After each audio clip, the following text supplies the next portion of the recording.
You tap.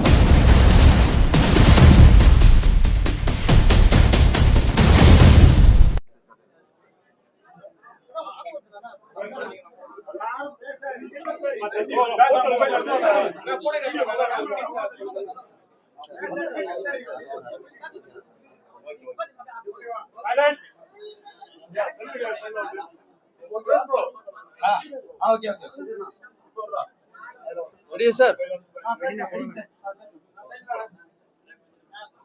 முதல்ல எல்லாருக்கும் நன்றி தெரிவிச்சுக்கிறேன். ரொம்ப ரொம்ப தேங்க்ஸ் வீடு தேடி வந்ததுக்கு. நான் ஒரு வீடியோ போட்டிருந்தேன். அதில் இவ்வளோ நாள் நான் சர்வீஸ் பண்ணியிருக்கேன், என்னுடைய வாழ்க்கையில் எப்படி அரசியல் வந்தது, இதெல்லாம் நீங்கள் வீடியோவில் பார்த்துருப்பீங்க. அரசியலுக்கு வரலாமா வேண்டாமா அப்படின்னு நான் மக்கள்கிட்ட கேட்டிருந்தேன். நிறைய கமெண்ட்ஸ் பார்த்தேன். நான்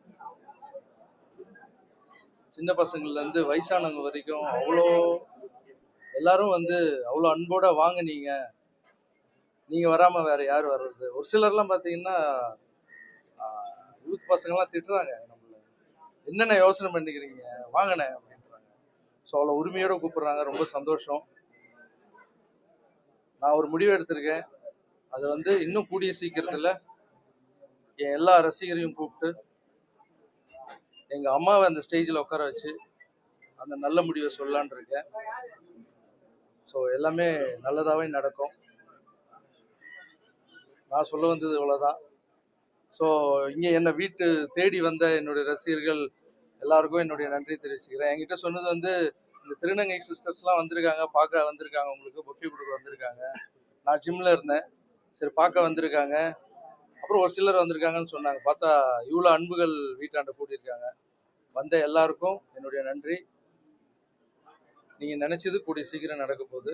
தேங்க்யூ. நீங்க என்ன கேள்வி இருந்தா நீங்க அரசியலுக்கு வரப்போறீங்களா இல்லையா, இதை முதல்ல தெளிவுபடுத்தணும்ன்றது மக்கள் எதிர்பார்க்கறாங்க. சார், நான் கமெண்ட்ஸ் எல்லாம் படிச்சேன். நான் ஒரு நல்ல முடிவு எடுத்திருக்கேன். அதை என் ஃபேன்ஸ் எல்லாரையும் கூப்பிட்டு எங்க அம்மாவை அந்த ஸ்டேஜில் உட்கார வச்சு அந்த முடிவை சொல்றேன். இன்னொரு விஷயம் என்னன்னா, நிறைய பேர் கேட்குறாங்க, வர்றதுனா வர வேண்டியதானே, ஏன் நீங்க மக்கள் கிட்ட கேட்டுட்டு இருக்கீங்கன்னு. மக்கள் தீர்ப்பே மகேசன் தீர்ப்புன்னு எதுவும் சொல்லியிருக்காங்க. அப்புறம் ஒரு சிலர் கேட்க மாட்டாங்க மக்கள் கிட்ட. நான் கேட்பேன். அது என்னுடைய ஐடியா. நான் என்ன நினைக்கிறோனோ அப்படிதான் வாழ முடியும். மற்றவங்க என்ன சொல்றாங்களோ அதுக்கேற்ற மாதிரி வாழ முடியாது. புரியுதுங்களா? மக்கள் கிட்ட ஏன் கேட்கணும்? இவ்வளோ நாள் வீட்டில் அம்மா கிட்ட கேட்டோம், என் தம்பி கிட்ட கேட்டோம், எல்லா உறவுகிட்டையும் கேட்குறோம். ஸோ தாய்க்கு நிகரான்னு நினைக்கிற என்னுடைய மக்கள் கிட்ட கேட்கறதுல என்ன தப்பு? இவ்வளோ நாள் என் கூட டிராவல் பண்ணி வந்திருக்காங்க என் ரசிகர்கள். அப்புறம் திருநங்கை தங்கைகள் கூட நேற்று பேசினேன், என்னுடைய மாற்றுத்திறனாளிகளாலும் கூட பேசினேன். எல்லாருக்கும் பேசி ஒரு வார்த்தை கேட்கறதுல அவங்களுக்கு மரியாதை கொடுக்கறதுல என்ன கெட்டு போகுது? ஸோ நீங்க ஏன் கேட்குறீங்கன்ற கேள்வி கேட்குறீங்கல்ல, அது உங்க விருப்பம், நீங்க கேளுங்க. நான் இனிமே எதனா செய்யறதுன்னா மக்கள் கிட்ட கேட்டு தான் செய்வேன். அதுக்குன்னு சின்ன சின்ன விஷயம்லாம் இல்லை. ஏதோ ஒரு பெரிய முடிவு எடுக்கணும்னா மக்கள் கிட்ட கேட்பேன். இது ஏன் ஸ்டைல். ஆல்ரெடி நீங்க அரசியல்ல இருக்கிறதா தான் நாங்க புரிஞ்சோம். இந்த ஒரு மாசம் தாவேக அரசு நீங்க எப்படி பாக்குறீங்க, எப்படி மதிப்பிடுறீங்க, அவங்களோட செயல்பாடுகள் எப்படி இருக்கு? புரியல சார். தமிழக வெற்றி கழக அரசு, விஜய் தலைமையிலான அரசு ஒரு மாசம் கடந்து இருக்கு, முடிச்சிருக்காங்க. அவங்களுடைய செயல்பாடுகள் எப்படி இருக்குன்னு பாக்குறீங்க, எப்படி மதிப்பிடுறீங்க? இந்த ஒரு மாசமா நான் பார்த்துட்டு தான் சார் இருக்கேன். இந்த அரசு என்ன பண்றாங்க, அவங்களுடைய செயல்பாடுகள் எப்படி இருக்குன்னு தான் உங்களுடைய கேள்வி. என்னை பொறுத்த வரைக்கும் ரொம்ப நல்லா இருக்கு, சூப்பராகவே இருக்குன்னு சொல்லலாம். அதுக்கு முக்கியமான காரணம் என்னன்னா, ஒரு விஷயம் என்ன ரொம்ப இம்ப்ரெஸ் பண்ணுச்சு. கோவில் முன்னாடி இருக்கிற மதுக்கடையை மூடுறதுன்னுறது, ஸ்கூல் பசங்க ஸ்கூலுக்கு முன்னாடி மதுக்கடையை மூடுறதுன்றது எனக்கு ரொம்ப பிடிச்சிருந்தது. அப்புறம் இந்த கல்வித்துறை அமைச்சர் அவருடைய நடவடிக்கை, அப்புறம் அறநிலைத்துறை அமைச்சர் அவருடைய நடவடிக்கை, இதெல்லாம் வீடியோவில் பார்க்குறோம். உங்களை மாதிரி தான் நானும் பார்த்துட்டு இருக்கேன். ஸோ அவங்களுக்கு கொஞ்சம் டைம் கூட தேவைப்படுது சார். இப்போ நம்ம ஒரு புதிய ஏரியாவில் போய் நம்ம ஒரு வாடகை வீட்டுக்கு போகிறோம்னு வச்சுங்களேன். அந்த வாடகை வீட்டுக்கு போனவொடனே வீடு பார்க்கும்போது நல்லா இருக்கும் சார். ஓனர் கீ கொடுப்பாரு. வீட்டுக்குள்ளே போனாதான் எங்கே பைப்பு சரியில்லை, எங்கே ஃபேன் சுற்றலை, எந்த இடத்துல பெயிண்ட் அடிச்சு கொட்டுது, உள்ளே போன பிறகு தான் சார் தெரியும் நம்மளுக்கு. ஸோ அந்த மாதிரி ஒரு வீட்டுக்கு போகிறதுக்கே அப்படி இருக்கு. ரோட்டில் இருக்கிற தெருநாய் கூட நம்மளை பார்த்தா கத்தும், யார் இது புது ஆள் வந்திருக்காங்க அப்படின்னு. அந்த தெருநாய் இருக்குல்ல, அதுக்கு பிடிச்ச பிஸ்கெட் போடணும். ஒரு சில தெருநாய்ங்கெல்லாம் பார்த்தீங்கன்னா பிஸ்கெட் சாப்பிடாது, பிரியாணி தான் சாப்பிடும், நான்வெஜ் தான் சாப்பிடும். அதுக்கு பிடிச்ச மாதிரி செஞ்சு அதை போட்டு அது நம்மளை கத்தாம பார்த்துக்கணும். ஒரு நாய்க்கோ ஒரு வீட்டுக்கே இவ்வளவு ஆகுதுன்னா ஒரு நாட்டை கொடுத்துருக்கீங்க, கொஞ்சமாவது டைம் கொடுங்க, பாசிட்டிவா திங்க் பண்ணுங்க. புதுசா அரசு வேணும், அரசு வேணும், மாற்றம் வேணும், மாற்றம் வேணும்னு கேக்குறீங்க. மாற்றம் வந்துடுச்சு, மாற்றத்துக்கு கொஞ்சமான டைம் கொடுக்கணும்வா? ஒரு வாடகை வீட்டுக்கே நம்மளுக்கு இவ்வளவு கஷ்டப்பட வேண்டியது இருக்கு. ஒரு அரசாங்கத்தை புதுசா கொடுத்துருக்காங்க. சோ என்னை பொறுத்த வரைக்கும் அவங்களுக்கு கொஞ்சம் டைம் கொடுத்தா நல்லதுன்னு நினைக்கிறேன். எதிர்கட்சிகள் அதுக்குள்ள கடுமையான விமர்சனங்களை முன்வைக்கிறாங்க சார் கடுமையான விமர்சனங்கள் அவங்க முன்வைக்கிறதுக்கு ரீசன் வந்து என்னன்னா, என்னை பொறுத்த வரைக்கும் சார், நான் எது இருந்தாலும் மனசில் படுறது ஓப்பனா பேசுவேன். அதுக்கு பொறாமை தான் சார் காரணம். ஏன்னா விமர்சனங்கள் நம்ம வைக்கிறதுக்கு முன்னாடி நம்ம என்ன செஞ்சோம் அப்படின்னு கொஞ்சம் யோசனை பண்ணிட்டு விமர்சனங்கள் வச்சா நல்லா இருக்கும். கொஞ்சம் டைம் கொடுங்க சார். என்னை பொறுத்த வரைக்கும் என்னன்னா, கொஞ்சம் டைம் கொடுத்தா நல்லா இருக்கும். சார் திருச்சி கிழக்குல நீங்க போட்டியிட போறீங்களா? திருச்சி கிழக்குல போட்டு சார், நான் முதல்ல அரசியல் வரனா இல்லையான்னு நான் எங்க அம்மா முன்னாடியும் எங்க ரசிகர் முன்னாடியும் சொல்றேன்னு சொல்லியிருக்கேன். அது சொன்னப்புறம் அதை பத்தி பேசுவேன். சரி, உங்களோட அரசியல் வருகை அறிவிச்சதுக்கு அப்புறம் எதை நோக்கி நீங்க பயணம் பண்ண போறீங்க? உங்க ரசிகர்களோட பெரும்பாலான கருத்து தாவேக்காக அப்படின்னு சொல்றாங்க. கமெண்ட்ஸ்லயும் தாவேக்காக பதிவு வந்து அதிகமா இருக்கு. எப்படி சார், யார் கூட வரணும், எந்த டைம்ல வரணும், எப்படி வரணும், என்னுடைய அரசியல் நிலைப்பாடு என்னன்னு நான் ஒரு நல்ல முடிவு எடுத்திருக்கேன். அதை கூடிய சீக்கிரம் ரசிகர்கள் முன்னாடி சொல்றேன். எதிர்கட்சிகள்லாம் ஒரு விமர்சனத்தை வைக்கிறாங்க விஜய் மீது. சார், யாரோட சேர்ந்து பயணிக்க போறீங்க சார் உங்க அரசியல் வாழ்க்கை? அதெல்லாம் கொஞ்சம் பர்சனல் சார், அதெல்லாம் பர்சனலான விஷயம். ஒரு சில ஃபோன் வந்திருக்கு, எல்லாம் சாப்பிட கூப்பிட்டுருக்காங்க, வாங்கன்னு சொல்லி அட்வைஸ் பண்ண கூப்பிட்டுருக்காங்க. எனக்கு என்ன, நான் ட்ரஸ்ட் வச்சு நடக்கும்போது எல்லா கட்சி தலைவர்கிட்டையும் நான் போய் ஹெல்ப் கேட்டிருக்கேன் சார். எல்லாரும் வந்து எனக்கு எதிரி இல்லை, எல்லாரும் எனக்கு நண்பர் தான். ஸோ எல்லாருக்கிட்டையும் அட்வைஸ் வாங்கி, பெரியவங்க கிட்ட எல்லா கட்சி தலைவரும் பார்த்து ஆசீர்வாதம் வாங்கிட்டு என்னோட முடிவை சீக்கிரமா அறிவிப்பேன் சார். ரஜினி அவர்களோட இது குறித்து ஏதாவது பேசுனீங்களா? உங்களுடைய அரசியல் இந்த மூவ்மெண்ட், அதாவது வரவேணான்றத ரஜினி அவர்களோட ஏதாவது பேசுனீங்களா? உரையாடுனீங்களா? அவர் ஆசீர்வாதம் இல்லாம நான் எதுவுமே பண்ண மாட்டேன் சார். ஸோ அவருடைய ஆசீர்வாதத்தோட தான் நான் எல்லாம் பண்றேன்.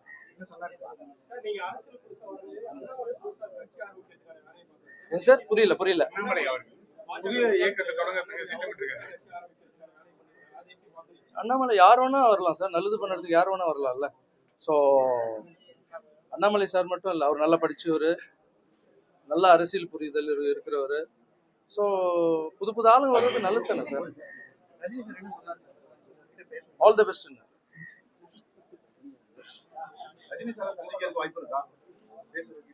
ஆமா சார், என் முடிவை தெரிவிச்ச அப்புறம் எல்லாருக்கிட்டையும் போய் ஆசீர்வாதம் வாங்கணும்ல. மேடை நிகழ்வு எப்போ எதிர்பார்க்கலாம்? மேடை ஏற்றம் எப்போ எதிர்பார்க்கலாம்? கொஞ்சம் சீக்கிரமாவே சார். ஏன்னா ஒரு விஷயம், ஒரு புது விஷயத்த நம்ம முன்னெடுத்து போறோம். அதுக்கு வந்து கொஞ்சம் டைம் எடுத்து கரெக்டான தேதியை சார் உங்களெல்லாம் கூப்பிடாமையா சார் பண்ணிடுவோம். ஏன்னா நான் டான்ஸ் மாஸ்டர்ல இருந்து வளர்ந்து வரைக்கும் என் பத்திரிகையாளர் எல்லாருமே என் கூட வந்து சப்போர்ட்டா இருந்திருக்கீங்க. எல்லாம் என்னுடைய நல்லது கெட்டது எல்லாத்துக்கும் நீ கூட இருந்திருக்கீங்க. நீங்களும் ஒரு ஃபேமிலி மாதிரி தான். உங்களை எல்லாரையும் கூப்பிடுவேன், எல்லா ப்ரெஸ் மீட்டும் நான் அட்டன் பண்ணுவேன், எல்லாரையும் பார்ப்பேன். ஸோ உங்ககிட்ட சொல்லாம எந்த ஒரு விஷயமும் செய்ய மாட்டேன். விஜயோட ரசிகர்கள் தாவேக்கா தொண்டர்கள் எல்லாம் தற்கூரின்னு சொல்லி விமர்சிக்கிறாங்க. என்ன சார், புரியல? விஜயோட ரசிகர்கள் அதே போல தாவேக்கா தொண்டர்கள் எல்லாம் தற்கூரின்னு சொல்லிட்டு ஒரு விமர்சனம் வைக்கிறாங்க. அந்த ஒரு டேர்ம் எப்படி பாக்குறீங்க? அதை பத்தி உங்க கருத்து என்ன? விஜய் சார் ரசிகர்கள் தற்கூரின்னு ஏன் கேட்கறான்னு கேக்குறீங்களா? விமர்சனம் பண்றாங்க எல்லாரும் சார். எல்லாரும் தற்கூரின்னு சொல்றது வந்து ஒருத்தர் வளர்ந்து வந்தாங்கன்னு வச்சுங்களேன், அதுக்கு ஏதாவது ஒரு தாக்கணும், அவங்க வரவு வைக்க கூடாதுன்றதுக்காக கூட அப்படி சொல்லலாம். மற்றவங்களுடைய பார்வையில வந்து அது தற்கூரி சார். எனக்குன்னு ஒரு பார்வை இருக்கு. அது வந்து தாவேக்காவின் அம்புக்குறி. அது தற்கூரி இல்லை, தாவேக்காவின் ஷார்ப்பான அம்புக்குறி. அது எப்படின்னா, பெரிய மலையை உடைக்கும், நுழையாத இடத்துலயும் நுழையும். அது என்னென்னவோ பண்ணிட்டு இருக்கு. கண்மூடி கண்ணி திறக்கிறதுக்குள்ள வந்து உக்காந்துட்டாங்க. ஸோ அது தற்கொலை இல்லை சார், தாவேக்காவின் அம்புக்குறி. கையை இப்படி வச்சு அடிக்க வேண்டியதுதான், அடிச்சிட்டாங்க. ஸோ அவங்க மேல பொறாமப்படுறதா இல்லை அவங்க மேல பொறாமப்பட்டுக்கிட்டே வந்து தினமும் விமர்சிச்சுட்டே இருக்கிறதுன்றத விட்டுருங்க சார். யாரா இருந்தாலும் அவங்க எப்படி ஜெயிச்சாங்க, நம்ம என்ன பண்ணல, அவங்க என்ன பண்ணிட்டு இருக்காங்க, அவங்கள விட நம்ம எப்படி ஜெயிப்போம், மக்கள் கிட்ட போய் சொல்லுங்க. அவங்க நீங்க என்ன பண்ண போறீங்க, அடுத்து வந்து நீங்க எங்க மிஸ் பண்ணீங்கன்றத போய் மக்கள் கிட்ட சொல்லுங்க. அவங்க பார்த்து உங்களுக்கு பண்ண போறாங்க. 26 தேர்தலுக்கு பிறகு இந்த மாதிரியான ஒரு அறிவிப்பையோ என்ன சார்? 26 தேர்தலுக்கு அப்புறம் அரசியலுக்கு வரட்டுமா வேணாமா அப்படின்னு ரசிகர்கிட்ட கேட்க வேண்டிய அது அதான் முன்னாடி பதில் சொல்லிட்டு சும்மா ரிப்பீட். வேற கேள்வி தம்பி.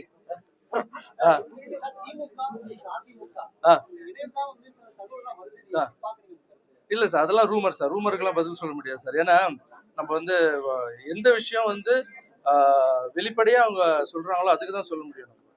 சார் அரசியலுக்கு வந்ததுக்கப்புறம் நடிப்பிலும் உங்களோட பயணம் தொடரும்.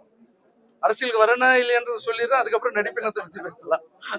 விஜய் அவர்கள் வந்து பிரஸ் மீட்டே பண்ண மாட்டாரு, தமிழ்நாடு நலன் சார்ந்த பிரச்சனைகள் தொடர்பாக இது வரைக்கும் பேசவே மாட்டாரு அப்படின்னு சொல்லிட்டு அதுக்கு ஏதோ ஒரு காரணம், அதுக்கு சொல்ல விரும்புறீங்க? அது ஏதாவது ஒரு காரணம் இருக்கும். சும்மா வந்து உட்காந்து பேசிட்டு இருக்கிறவங்க வேணுமா இல்ல செயல்படுறவங்க வேணுமா, நீங்க தான் டிசைட் பண்ணுங்க.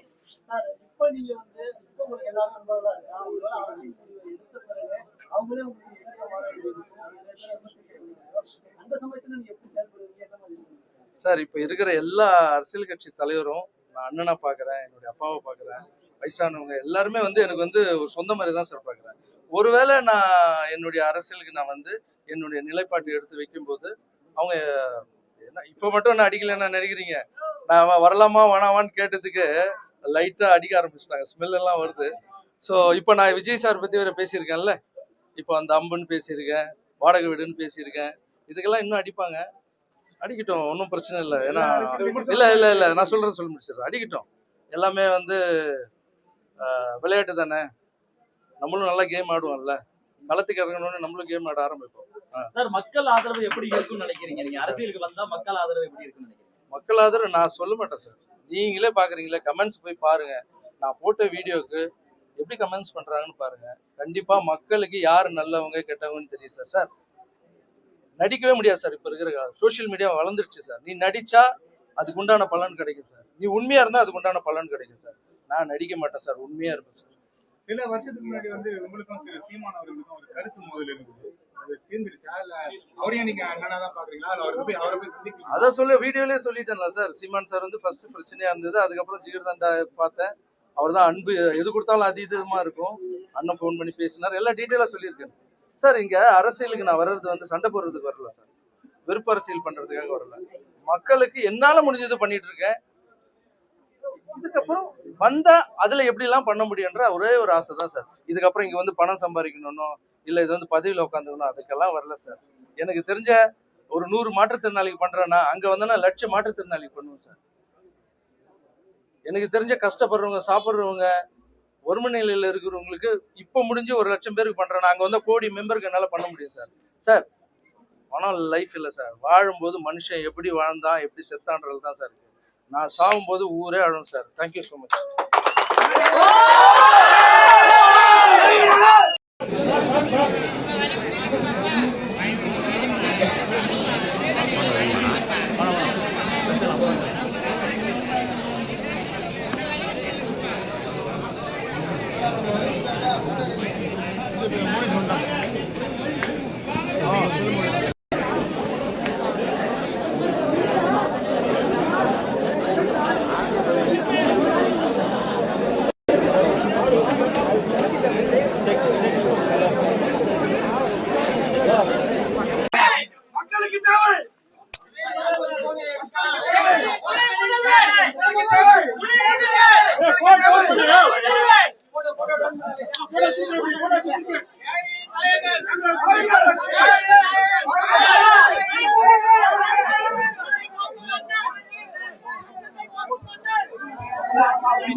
படத்தை கொஞ்சம் சாப்பிட்டு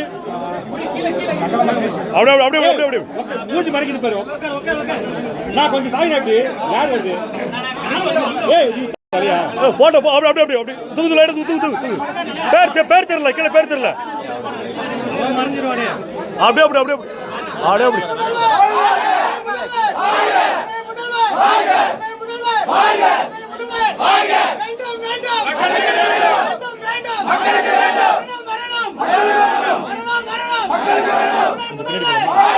ப்ரோ ப்ரோ யூ சைடு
நான் அரசியலுக்கு வரலாமா வேணாமா அப்படின்னு போட்டிருக்கேன்.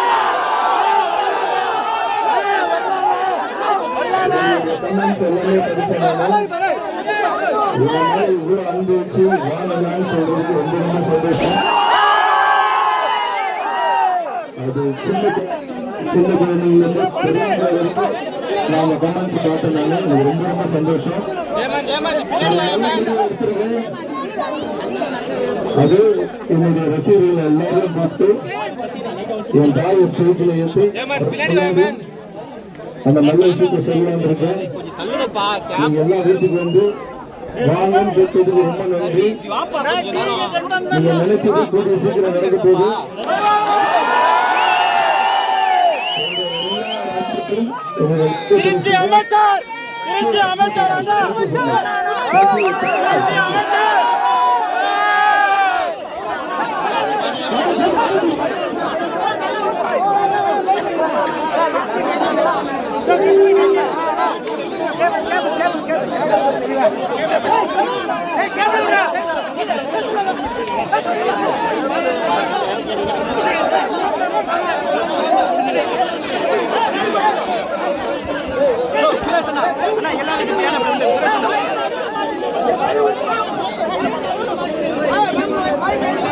வெளி வெளி வெளி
சந்திரா